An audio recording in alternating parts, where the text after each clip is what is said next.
அண்ணன் சீமான் அவர்கள் நாம் தமிழர் கட்சி 2.0 நாம் தமிழர் கட்சி 2.0 அண்ணன் சீமான் அவர்கள் சைலண்டாக கட்டமைச்சிட்டு இருக்கார் அப்படிங்கிற ஒரு செய்தி வந்திருக்கு. அது என்ன அப்படின்னு சொல்லி பார்க்கலாம். இன்னொரு பக்கம் அண்ணன் களஞ்சியம் திராவிடத்திடம் விலை போனாரா அப்படிங்கிற ஒரு கேள்வியை நம்ம கேட்க வேண்டியிருக்குது. ஏன்னா அவர் போட்டிருக்க போஸ்ட்டை பார்த்தீங்கன்னா ஈவேரா இருக்கக்கூடிய ஒரு போஸ்ட்டு. ஈவேரா தமிழ் தேசியத்தோட எதிரி அப்படின்னு சொல்லி தெரியும்.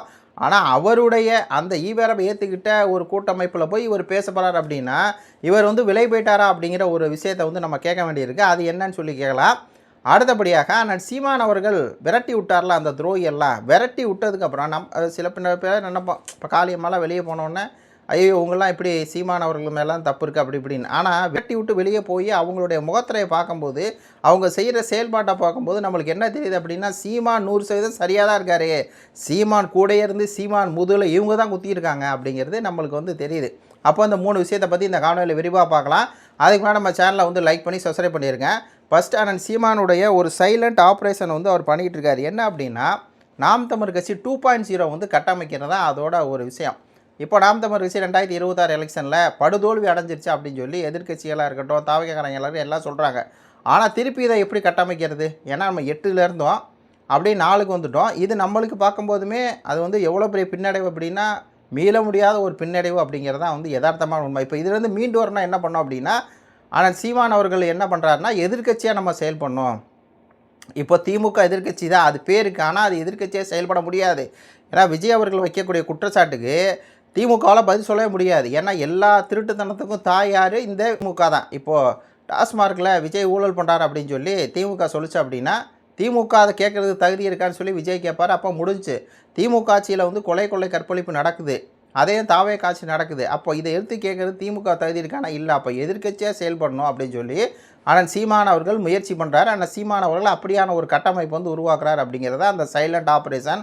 அது மட்டும் இல்லாமல் 2ஆம் கட்ட தலைவர்களை உருவாக்குறது. நீ பேசு, நீ ஆளுங்கட்சி ஏற்று கேள்வி கேட்கு, நல்லா ஆங்காரமாக கேள்விகள், நீ பேசுகிற பேச்சு முதலமைச்சர் விஜயோடைய செவியை கிழிக்கணும் பேசு அப்படின்னு சொல்லி அந்த ஆளுங்கட்சிக்கு எதிரான அந்த எதிர்கட்சியோட இதையும் ப்ளஸ் நாம் தமிழர் கட்சியில் 2ஆம் கட்ட தலைவர்களை இல்லை அப்படின்னாங்களா 2ஆம் கட்ட தலைவர் உருவாக்குறது ப்ளஸ் போராட்டங்கள். இந்த ஆளுங்கட்சி செய்யக்கூடிய அந்த குற்றங்களை எடுத்து திமுகவில் போராட்டம் பண்ண முடியாது. ஆனால் நாம் தமிழர் கட்சி அதை போராட்டம் பண்ணலாம். இப்போ மக்கள் விரோத செயல்களை தொடர்ந்து செஞ்சுட்டு வராரு விஜய் அவர்கள்.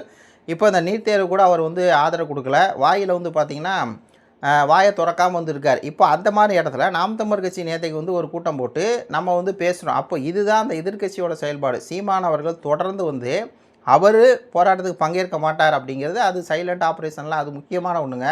ஆனால் நாம் தமிழர் கட்சியோட 2ஆம் கட்ட தலைவர்கள் எல்லாமே என்ன பண்ணுவாங்க, கலந்துக்குவாங்க. நாம் தமிழர் கட்சியில் அண்ணன் சீமான் அவர்கள் இந்த மக்கள் போராட்டம் மக்கள் இதுக்கு அவர் டைரெக்டாக வராமல் இருந்தால் கூட 2ஆம் கட்ட தலைவர்கள் விஜய் அவர்களுடைய ஆட்சி நடக்கூடிய அவலங்களை தோல் உரிச்சு காட்டணும் அப்படிங்கிறது தான் அந்த அசைன்மெண்ட். சைலண்ட்டாக அந்த ஆப்ரேஷன் நடந்துக்கிட்டே இருக்குது. இப்போ தானே ஆரம்பிச்சிருக்கு, 60 நாள் இதுக்கு மேலே இருக்குது. ஒரு துறையில் எப்படி ஊழல் நடக்குது, ஒரு துறையில் எப்படி மிஸ்டேக் நடக்குது, அது மட்டும் இல்லாமல் இவருடைய ஆட்சியில் என்னென்ன குறைகள் நடக்குது, மக்களுக்கு எதிராக என்னென்ன அவங்க பண்ணுறாங்க, 2500 ரூபா கொடுக்கலன்னு சொன்னாங்களே ஏன் கொடுக்கல அப்படிங்கிற பல கேள்விகளை கேட்கணும் அப்படிங்கிறதுக்கு உண்டான ஆப்ரேஷனை சீமான் அவர்கள் சைலண்ட்டாக உருவாக்கியிருக்காரு அப்படிங்கிற ஒரு செய்தி. அப்போ நாம் தமிழர் கட்சி இதுக்கு மேலே அவ்வளோதான் அப்படின்லாம் கிடையாது. நாம் தமிழர் கட்சி இதுக்கு மேலே லைம்லைட் இருந்துக்கிட்டே இருக்கும். திமுக ஓரங்கட்டி அவ்வளோதான். இப்போது முன்னாடி விஜய் சொல்லிட்டு இருந்தால திமுக டிவிகே, இப்போ அது கிடையாது. நாம் தமிழர் கட்சியா டிவிகேவா? ஏன்னா திமுகவில் டிவிகே கேள்வி கேட்க முடியாது. ஏன்னா எல்லா திருட்டு காரணம் இவங்க தான். அப்போ நம்ம தான் கேள்வி கேட்க முடியும். அப்போ மக்களுக்கு இயற்கையாகவே திமுக வேண்டாம். அப்போ தாவேக்கா குறை இந்த மாதிரிலாம் நம்மளுக்கு எதிராக செயல்படுறாங்க. 200 யூனிட் மின்சாரம்னு சொல்லிட்டு இந்த தடவைலாம் பார்த்தீங்கன்னா எங்கள் வீட்டுக்கு 800 ரூபா வந்துச்சு போன 2 மாதத்துக்கு முன்னாடி. இந்த தடவை பார்த்தீங்கன்னா 1600 ரூபா. இப்படி தான் ஒருத்தன் வீட்டுக்கு வந்திருக்கு. இல்லை 200 யூனிட் ஃப்ரீன்னு சொன்னார்லாம், அதுவும் இல்லை. எவ்வளோ யூனிட் கணக்கு வந்திருக்குன்னா அதுவும் தெரில. எந்த காசு போட்டிருக்கோ அதை கொடுங்க, இல்லைன்னா கரண்ட்டு இதை பிடுங்கிடுவோம் அப்படிங்கிறாங்க. அப்போ இந்த அவலங்களையெல்லாம் தட்டி நம்ம கேட்க போகிறோம். அதுதான் நம்மளுடைய அசைன்மெண்ட் அப்படிங்கிறத அண்ணன் சீமான் அவர்கள் சைலண்ட்டாக உருவாக்கியிருக்கார் அப்படிங்கிற ஒரு செய்தி. 2வது செய்தி என்னென்னா களஞ்சியம் அவர்கள் கட்சியில் இருக்க வரையும் நம்ம அவரை நேசித்தோம், எல்லாம் பண்ணோம். அவர் எப்போ அண்ணன் சீமானுக்கு துரோகம் பண்ணாரோ அதுலேயும் அவர் ஃபஸ்ட்டு சொல்கிறாரு, நான் கட்சி வீட்டில் வெளியே போகல, வதந்தியை பரப்பாதீங்க, நான் நாம் தமிழர் கட்சி தான் இருக்கேன்னார்.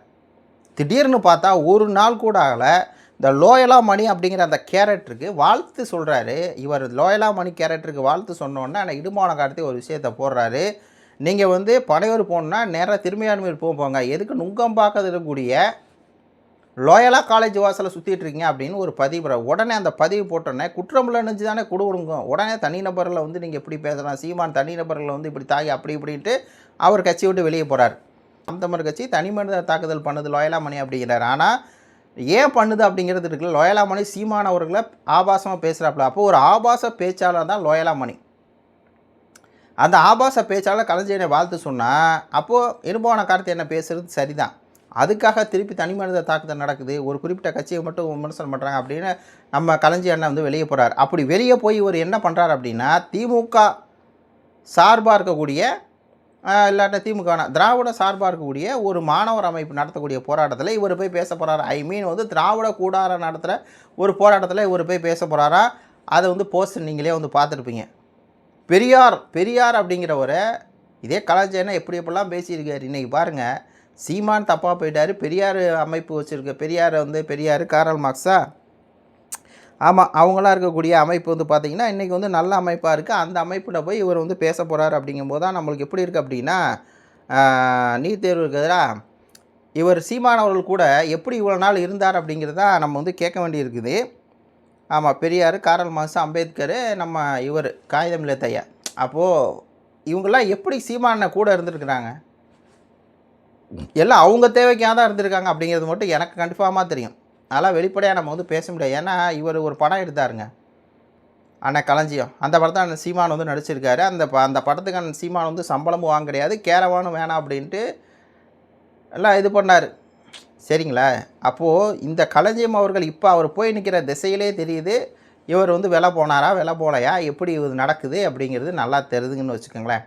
அடுத்து என்னென்னா, அண்ணன் சீமான் அவர்களால் விரட்டி அடிக்கப்பட்ட அந்த துரோகியெல்லாம் இருக்காங்களே, ஆனால் சீமான்கிட்ட ஒரு நல்ல விஷயம் இருக்குது. அவங்களா தான் வெளியே போக வைப்பார், அவராக வந்து துரத்தி விட மாட்டார். ஆனால் நம்மளை பார்க்கும்போது வெளியே போனவங்க பூரா பார்த்திங்கன்னா அவங்க முகத்தில் வந்து கிழிஞ்சு வந்து தொங்குது. இப்போ ஒன்றும் இல்லை, இவ்வளோ நாள் நாம் தமிழர் கட்சிக்கு ஆதரவாக பேசியிருந்தால் அண்ணன் முத்துப்பாண்டி அண்ணா இருக்கட்டும், இன்றைக்கி அவருடைய செயல்பாடை பார்த்தீங்கன்னு வச்சுக்கோங்களேன், அக்மாருக்கு வந்து ஒரு தாவக்கார மாதிரி தான் இருக்குது. தாவக்காரங்க எப்படி நாம் தமிழர் கட்சியில் வந்து இருக்க முடியும் அப்படின்னா இருக்க முடியாது. அப்போது இவரை துரத்திட்ட வந்து சரிதான். சில பேர் நினச்சிருப்போம்ல, இவர் எப்படிரா போகலாம், நல்லா வேலை பார்த்தாரு அப்படின்னு. இப்போ சரிதான் அப்படிங்கிற மாதிரி தான் இருக்குது. அதே மாதிரி தான் கார்ட்டூனிஸ்ட் பாலா ஊடகத்தில் நம்மளுக்கு ஆதரவாக பேசியிருந்தாப்புல, இப்போ திருப்பி பார்த்தீங்கன்னா சீமானுக்கு ஆதரவாக தான் பேசுகிற மாதிரி தான் பேசுவாங்க. இவங்களே நம்ம நம்பவே முடியாதுங்க. கார்ட்டூனிஸ்ட் பாலா அவர்களை நம்பவே முடியாது. இந்த பக்கம் சண்டை நடந்துச்சுன்னா அதையும் பேசுவாங்க, இந்த பக்கம் திருப்பி சீமானுக்கு ஆதரவாக வியூஸ் வேணால் பேசுவாங்க. அவங்களெல்லாம் இது பண்ண முடியாது. மூணாவது, இந்த பாரிசாலனை மட்டும் நம்பவே கூடாது. நம்ம இந்த டிபேட்டில் மட்டும்தான் பாரிசாலனை சப்போர்ட் பண்ணோம். முருகன் தமிழ் கடவுளா இல்லை அவங்க சொல்கிற மாதிரி சிவனுக்கு மகனா அப்படிங்கும்போது தான் நம்ம சப்போர்ட் பண்ண வந்துச்சு.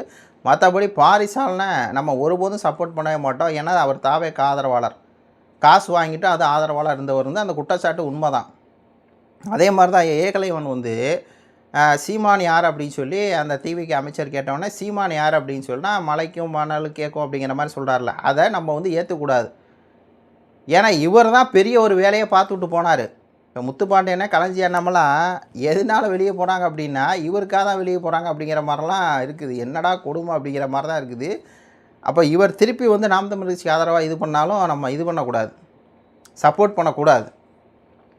அதே மாதிரி தான் வந்து இந்த களஞ்சி அண்ணா இருக்கட்டும், அவரை பற்றி பேசியாச்சு. அதே மாதிரி தான் இந்த பிரியகுமார் எல்லாருமே அவங்கள வளர்த்த கட்சி வருவாங்க, வளர்ந்து முடிச்சதுக்கப்புறம் சீமான் ஊதில் குத்திட்டு போயிடுவாங்க.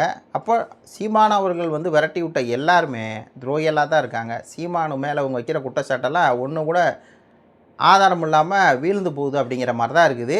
இது குறித்து உங்களுடைய கருத்துக்களை சொல்லுங்கள். நன்றி, வணக்கம்.